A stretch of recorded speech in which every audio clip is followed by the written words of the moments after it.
Assalamu alaikum wa rahmatullahi wa barakatuhu. I'm your host Mohammad Tayyib Iqbal Bones and welcome to my channel. Dear viewers, अब तक हम अपनी training का सबसे पहले मैं जो न्यू व्यूअर्स हैं उनको बताता चलूँ कि मैंने एक सीरीज़ शुरू की है जिसमें कि मैं आपको बिल्डिंग कंस्ट्रक्शन के हिसाब से ऑटोकैड की तमाम तर कमांड्स बताता जा रहा हूँ। आज के दिन में जो हमने कमांड्स और एक्सरसाइजेस प्रैक्टिस करनी है, सबसे पहले हम एक्सरसाइज देख लेते हैं। इसमें मैंने आपको डोर बनाना, ये सिंबल डोर का है प्लान के अंदर, और उसके जैम्स और उसके लीफ के बारे में बताना है। सिंगल डोर डबल डोर हम कैसे लगा सकते हैं। इसके अलावा आज के दिन की जो आपकी कमांड्स थी उसमें multi line, construction line, rays, circle, arc, polygon, rectangle, break और जॉइन की कमांड्स शामिल हैं। सबसे पहले मैं आपको रेक्टेंगल की कमांड के बारे में बताऊंगा, इसके तमाम तरह ऑप्शंस के बारे में। उसके बाद मैं आपको सर्कल की कमांड के बारे में बताऊंगा। इसके बाद हम फिर इस एक्सरसाइज की जानिब आएंगे कि इस एक्सरसाइज पर हमने कैसे काम करना है। तो चलिए शुरू करते हैं। ये मैंने आपके सामने एक ऑटोकैड की ड्राइंग ओपन की है और अब हमने रेक्टेंगल की कमांड देनी है। ड्राइंग के यूनिट्स मैंने ऑलरेडी मिलीमीटर्स में सेट किए हैं। ये मैं आपको बता चुका हूँ कि गल्फ़ में हम मिलीमीटर्स का स्केल इस्तेमाल करते हैं। रेक्टेंगल की कमांड देने के लिए हम या तो REC लिख के एंटर करेंगे, स्पेस बार दबाएंगे, हमारी रेक्टेंगल की कमांड शुरू हो जाएगी। या फिर हम इधर ड्रॉ के मेनू बार में जाएंगे और यहाँ पर हमारे पास रेक्टेंगल की कमांड देने के लिए इधर रेक्टेंगल के ऊपर क्लिक करेंगे। ये रेक्टेंगल का सिंबल है। या फिर अगर आपने ड्रॉप डाउन मेन्यू को ओपन किया हुआ है, जो कि यहाँ से यूँ आएगा शो मेन्यू बार, तो यहाँ पर भी ड्रॉ के अंदर रेक्टेंगल की ऑप्शन आपको मिल जाएगी। तो चलिए शुरू करते हैं। मैं रेक्टेंगल की कमांड देता हूँ REC। अब ये देखिए कि सबसे पहले कि हम कुछ करें, हम आधे पार्ट को पढ़ेंगे और आधे पार्ट को बाद में देखते हैं। ऑटोकैड में किसी भी कमांड को सीखने के कुछ असूल हैं कि आप जैसे ही कमांड टाइप करते हैं, कमांड लाइन पर आपको डिफरेंट टिप्स और ऑप्शंस दी जाती हैं। अगर आप इन ऑप्शंस को समझते हैं तो यकीन मानिए आपको ऑटोकैड सीखने के लिए किसी उस्ताद की ज़रूरत नहीं पड़ती। ऑटोकैड ख़ुद आपको स्टेप बाय स्टेप गाइड करता है कि क्या करना है। मैंने कमांड दी है तो ऑटोकैड मुझे कह रहा है कि स्पेसिफाई फर्स्ट कॉर्नर, अपना पहला कॉर्नर दो, या फिर chamfer, elevation, fillet, thickness, width के बारे में बताओ। एलिवेशन और थिकनेस ये दोनों 3D से रिलेटेड हैं। मैंने फ़िलहाल 3D ट्यूटोरियल अपलोड नहीं करने, लेकिन क्योंकि ये 2D कमांड में ऑप्शन आई है इसलिए मैं ये भी डिस्कस कर लूँगा। मैंने अपना पहला कॉर्नर दिया, अब वो मुझे कह रहा है कि अपना दूसरा कॉर्नर दो, या फिर एरिया बताओ, डायमेंशन बताओ, रोटेशन बताओ। मैं फ़िलहाल सिंपल रेक्टेंगल लगाना चाहता हूँ इसलिए मैंने दूसरा कॉर्नर दिया। ये मेरा रेक्टेंगल लग गया। मैं दोबारा ये कमांड देता हूँ और ये देखिए मुझे जिस तरह के रेक्टेंगल लगाने हैं मैं लगाता जा रहा हूँ, लेकिन ये स्पेसिफ़िक रेक्टेंगल नहीं थे। अब मैं देखता हूँ कि ऑटोकैड ने जो मुझे ऑप्शंस दी थी उन ऑप्शंस के हिसाब से मैं रेक्टेंगल लगाऊँ तो कैसे लगा सकता हूँ। REC टाइप करेंगे, रेक्टेंगल की कमांड शुरू हुई। मैं सबसे पहले कहता हूँ कि मुझे एक चैम्फर देना है। चैम्फर एक शेप होती है, एक लाइन होती है जो दो लाइनों के बीच में लगती है। ये जब हम ड्रॉ करेंगे तो तभी आप समझ पाएंगे। मैंने चैम्फर दी। अब चैम्फर के लिए वो मुझसे पूछ रहा है डिस्टेंस बताओ। मैं अपना पहला डिस्टेंस जो है वो दे देता हूँ 50 का। दूसरा डिस्टेंस वो ऑटोमेटिकली 50 का मांग रहा है, लेकिन मैं कहता हूँ ये 50 नहीं, ये 75 कर दो। अब मैं एक रेक्टेंगल लगाता हूँ तो ये देखें मेरा रेक्टेंगल तो लगा है, लेकिन इसके साइड्स पर एक नई लाइन लग चुकी है। इससे पहले जो कि मेरे रेक्टेंगल थे उनमें आप ये देखिए कि ये डायरेक्ट सीधे सीधे 90 की डिग्री के ऊपर जाकर आप इसमें एक दूसरे को इंटरसेक्ट कर चुके थे, मिल चुके थे। लेकिन यहाँ पर इनके बीच में ये लाइन लग गई है, इसी लाइन को हम चैम्फर कहते हैं। तो इनको मैं दोबारा ख़त्म कर लूँ, ओके। लेकिन ये जो चैम्फर है ये किसी भी एंगल पे लग सकता है। लेट्स सपोज हमने इसको 45 डिग्री के एंगल के ऊपर लगाना है, तो 45 डिग्री के एंगल तब लगते हैं जब हमारा दोनों तरफ से डिस्टेंस इक्वल हो। मैं दोबारा रेक्टेंगल की कमांड देता हूँ। चैम्फर के लिए CB टाइप करके स्पेस बार दबा दूँगा या चैम्फर पे क्लिक कर दूँगा। मैंने C दबा के स्पेस बार दबाई। पहला डिस्टेंस 50 था, मैं इसको भी 75 कर देता हूँ, दूसरा भी 75 रखता हूँ। अब मैं जो रेक्टेंगल लगाऊंगा इस पे जो चैम्फर है ये 45 के एंगल पे बन रहा है। लेट्स से मैं इसको, ये ऑप्शन जो मैंने इस्तेमाल की है आगे चल के सिखाऊंगा, ये देखें 315, अगर आपने मेरी एक्सरसाइजेस देखी थी तो 315, 225, 135 और 45 ये एक ही एंगल की डिफरेंट रोटेशंस होती हैं। तो अब हम चैम्फर के बाद देखते हैं कि हमारी अगली ऑप्शन रेक्टेंगल में क्या थी। मैं दोबारा एक चैम्फर बना देता हूँ ताकि दोबारा मैं रेक्टेंगल के ऊपर जाता हूँ। अब मैं चैम्फर पे क्लिक करता हूँ और चैम्फर की वैल्यू कर देता हूँ 0। और इसके बाद अब मैं चला जाता हूँ दूसरी ऑप्शन जो कि है फिलिट। फिलिट में ये क्या करेगा, बिल्कुल चैम्फर की तरह एक्ट करेगा। चैम्फर में लाइन लगी थी, फिलिट में आर्क लग जाएगी।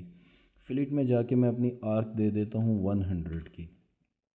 और अब मैंने ये देखें ये रेक्टेंगल ड्रॉ किया है तो इसके साथ ऑटोमेटिकली एक आर्क लगनी शुरू हो चुकी है। मैं लेट से वही काम करता हूँ जो पहले किया था। इस आर्क पे क्लिक किया तो देखिए इस आर्क का रेडियस 100 है जो कि मैंने दिया था। ऑलराइट, अब इसके बाद हम दोबारा रेक्टेंगल के ऊपर जाते हैं और अगली कमांड देखते हैं जो कि हमने देनी है, वो है विड्थ की। विड्थ सबसे पहले मैं आपको बता दूं, आप किसी भी रेक्टेंगल पे क्लिक करेंगे तो वो प्रॉपर्टीज़ में ये नहीं बताएगा कि वो रेक्टेंगल है, बल्कि वो बताएगा ये पॉलीलाइन है। पॉलीलाइन ऑटोकैड का एक फंक्शन है जो कि मैं आगे चल के बताऊंगा, लेकिन इसमें हम अपनी किसी भी लाइन को मोटा कर सकते हैं, इसको एक थिकनेस दे सकते हैं, इसको एक विड्थ दे सकते हैं। थिकनेस गलत लफ्ज़ है क्योंकि थिकनेस 3D में चला जाता है। हम इसको मोटा कर सकते हैं। मैं यूँ एग्जांपल देता हूँ कि हमारे पास एक नॉर्मल पेंसिल मार्कर होता है और एक हाईलाइट मार्कर होता है, और इसके अलावा हमारे पास वाइट बोर्ड मार्कर होते हैं। जब उनसे हम लाइनें ड्रॉ करते हैं हर लाइन की मोटाई डिफरेंट होती है। इसी तरह ऑटो कैड में बाज़ दफ़ा हमें ज़रूरत पड़ जाती है किसी चीज़ को मोटा करके दिखाने की। मैं रेक्ट मैं रेक्टेंगल की कमांड देता हूँ। हम फिलेट ख़त्म करने की हमें कोई ज़रूरत नहीं है, चाहे तो आप ख़त्म भी कर सकते हैं, ये आपके ऊपर है। और मैं अब विड्थ देता हूँ, विड्थ मैं दे देता हूँ 5 की। अब मैं जो भी रेक्टेंगल लगाऊंगा ये देखें ये इस नॉर्मल लाइन के मुकाबले में ज़्यादा मोटी है। हम इसको मज़ीद क्लियर करते हैं, मैं अब विड्थ कर देता हूँ 50 की। अब ये देखिए ये मज़ीद बढ़ चुकी है। So this is my command, ये विड्थ का फंक्शन है। अब इसके बाद हम चले जाते हैं हमारे एलिवेशन और थिकनेस के फंक्शन के ऊपर। मैंने एक रेक्टेंगल लगाया और इसकी एलिवेशन सबसे पहले मैं बाकी वैल्यूज़ को ज़ीरो कर देता हूँ। मैं इसकी विड्थ पे जाता हूँ, इसकी विड्थ को मैंने ज़ीरो कर दिया। मैं इसकी फिलिट पे जाता हूँ, फिलिट की ऑप्शन को भी मैंने ज़ीरो कर दिया। इसके बाद मैं इसके चैम्फर को चेक करता हूँ, चैम्फर ज़ीरो है। ओके, अब मैं इसकी एलिवेशन पे क्लिक करता हूँ और इसकी एलिवेशन को कर देता हूँ 500।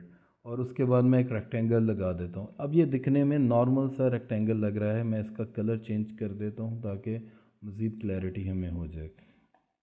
अब मैं क्या करता हूँ, यहाँ पे व्यू के मेनू में जाता हूँ, 3D व्यूज़ में जाता हूँ और यहाँ से साउथ वेस्ट आइसोमेट्रिक व्यू पे क्लिक कर लेता हूँ। या फिर मैं इधर से अपना 3D ऑर्बिट को इस्तेमाल कर नेविगेशन व्हील को इस्तेमाल करता हूँ। सॉरी, मैं अपने ऑर्बिट को इस्तेमाल करता हूँ और ये देखें ये मैं अपने 3D व्यू में गया। अब ये देखें कि ये इधर से इसका फासला अलग है, ये थोड़ी हाइट के ऊपर है, ये इसकी एलिवेशन थी। ऑलराइट, और यहाँ पे एलिवेशन की वैल्यू 500 है। मैं इसको मज़ीद बढ़ा देता हूँ 1000, ये थोड़ा और ऊपर चला जाएगा। मतलब ये अपने z एक्सिस में मूव कर रहा है। एलिवेशन मतलब ये कि आपने यूँ तय कर रहे हैं कि ये ज़मीन से कितना ऊंचा जा रहा है। ऑलराइट, जैसे ये आपकी दीवार बन रही है तो ये दीवार यूँ आपकी लेंथ में चली गई, यहाँ पे चौड़ाई चली गई, जेड एक्सिस में आपकी ऊंचाई आ गई। अब मैं दोबारा रेक्टेंगल लगाता हूँ। अब रेक्टेंगल लगाने से पहले मैं इसकी एक थिकनेस भी दे देता हूँ। थिकनेस लेट से मैं कर देता हूँ इसकी 500। अब मैं रेक्टेंगल जो लगाऊंगा तो ये देखें इसके साथ इसकी एक हाइट भी बनती जा रही है। मैं इसके ऊपर राइट क्लिक करता हूँ, सॉरी मैं इसके व्यू में ही जाता हूँ और इसके बाद इसके रेंडर में रेंडर के बजाय बल्कि मैं विजुअल स्टाइल्स में चला जाता हूँ और इसको रियलिस्टिक कर देता हूँ। अब ये देखें कि ये जो लाइन है जो मैंने लगाई थी ये सॉलिड मोड पर जा चुकी है यूँ। मतलब ये 3D में इसकी एक हाइट भी बन चुकी है, लेकिन ये सरफेस बनी है। एक चीज़ ऑटोकैड के अंदर 3D में होती है सरफेस और दूसरी चीज़ होती है सॉलिड। सरफेस का मतलब ये होता है कि अंदर से खाली रहेगी, सॉलिड का मतलब होता है ये मुकम्मल तौर के ऊपर भर जाएगी। जैसा कि मैंने कहा कि अभी मैं आपको 3D नहीं सिखा रहा, सिर्फ 2D के बारे में बता रहा हूँ, तो चलिए इसको अंडू कर देते हैं। सिर्फ मैंने ये ऑप्शंस बतानी थी जो कि हमें नज़र आई। तो आई होप यहाँ तक कि हमारी ऑप्शंस क्लियर हैं। अब हम आगे देखते हैं। अब हम रेक्टेंगल लगा चुके हैं, अपना फर्स्ट पॉइंट दे चुके हैं। अब देखते हैं आगे क्या चीज़ आ रही है। आगे आ रही है एरिया, डायमेंशन और रोटेशन। मैं एरिया पे क्लिक करूँगा तो एक स्पेसिफिक एरिया का रेक्टेंगल लगेगा। अब वो बता रहा है कि एरिया बताओ कि आपका एरिया कितना है। लेट्स से मैं कहता हूँ कि मेरा एरिया है 1000 स्क्वायर mm का, क्योंकि मेरे जो यूनिट्स हैं वो मिलीमीटर के अंदर सेट किए गए थे। अब वो मुझे कह रहा है कि आप बताओ आपकी लेंथ क्या है, आपकी विड्थ क्या है। हमें दो में से एक वैल्यू देनी पड़ेगी, दूसरी वैल्यू इस एरिया के अकॉर्डिंगली ऑटोकैड खुद कैलकुलेट करेगा। मैं अपनी लेंथ बता देता हूँ 300। अब मैंने एक इनवैलिड लेंथ दी थी, लिहाजा ऑटोकैड ने आगे से क्या किया, उसने मुझे जवाब दे दिया कि आप एक वैलिड लेंथ मुझे बताएं।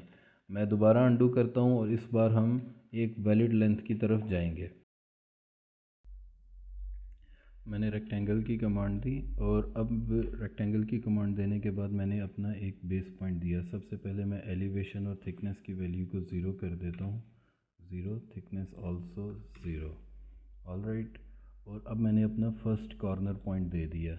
अब इसके बाद ये मुझे ऑप्शंस पूछ रहा है एरिया, डायमेंशन या फिर रोटेशन की। तो मैं एरिया के लिए ए टाइप करूँगा और एक एरिया बता दूँगा। यहाँ पे मैंने ऑलरेडी एक एरिया चूज़ किया है जो कि है 1,00,000 का। मैं दोबारा टाइप कर देता हूँ 1,00,000। All right. अब ये मुझसे लेंथ या विड्थ दो में से एक वैल्यू पूछेगा जो मैंने देनी है, दूसरी वैल्यू ये अपने आप कैलकुलेट कर लेगा। तो एरिया निकालने का तरीका होता है लेंथ इंटू विड्थ।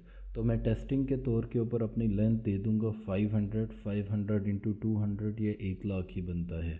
और देखते हैं ऑटोकैड क्या ऑप्शन देता है मुझे आगे।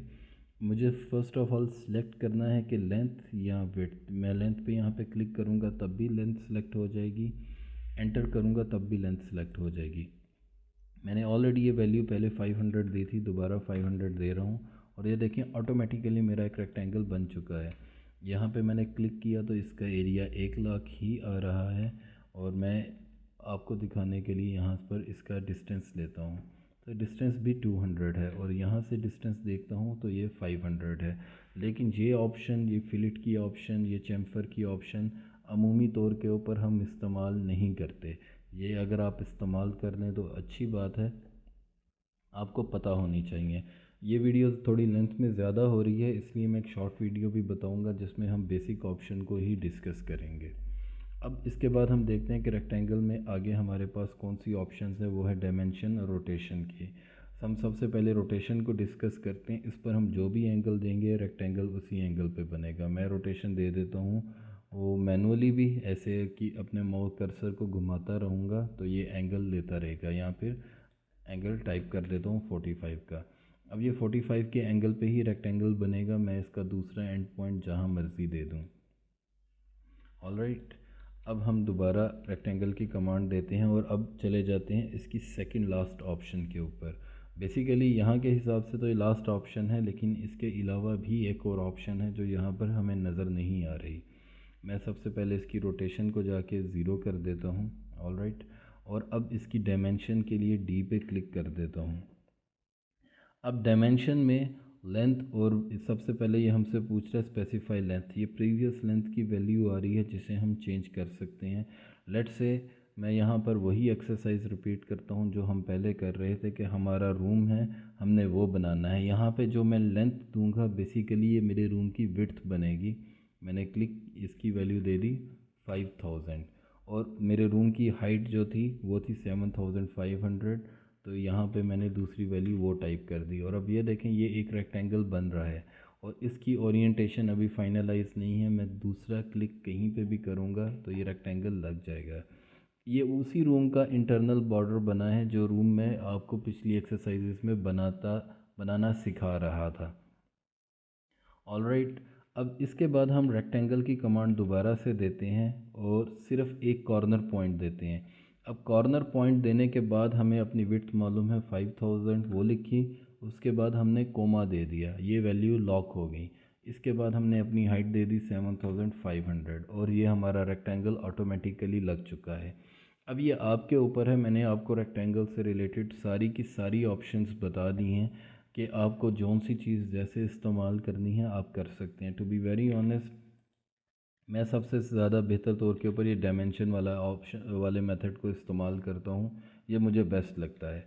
और जो सबसे शॉर्ट ऑप्शन है इसके अंदर वो यही है कि आपने अपना बेस पॉइंट दिया और उसके बाद आपने सिंपली अपनी डायमेंशंस लिखनी 5000, 7500 और आपका रेक्टेंगल लग गया। इसके बाद एक ऑप्शन फिर से हम मज़ीद डिस्कस कर लेते हैं। मैं रेक्टेंगल की ऑप्शन में जाता हूँ, रोटेशन में जाता हूँ। रोटेशन में जाके अपना एंगल 45 सेलेक्ट किया। अब इसके बाद भी मैं अपनी स्पेसिफ़िक डायमेंशंस दे सकता हूँ। उसके लिए मैं डी टाइप करता हूँ और इन्हीं डायमेंशंस को एक्सेप्ट करता हूँ और ये मेरा रेक्टेंगल लग चुका है। तो आई होप कि ये वीडियो आपके लिए थोड़ी बहुत यूज़फुल रही होगी। अगर ऐसा है तो काइंडली इसे लाइक कीजिएगा, शेयर कीजिएगा, सब्सक्राइब कीजिएगा मेरे चैनल को, ताकि आपको मज़ीद वीडियोस भी मिले।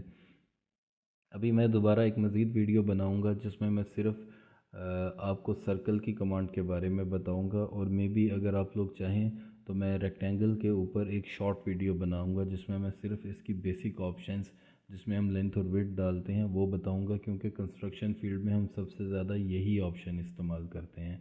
तो चलिए ठीक है, अल्लाह हाफ़िज़, दुआ में याद रखिएगा।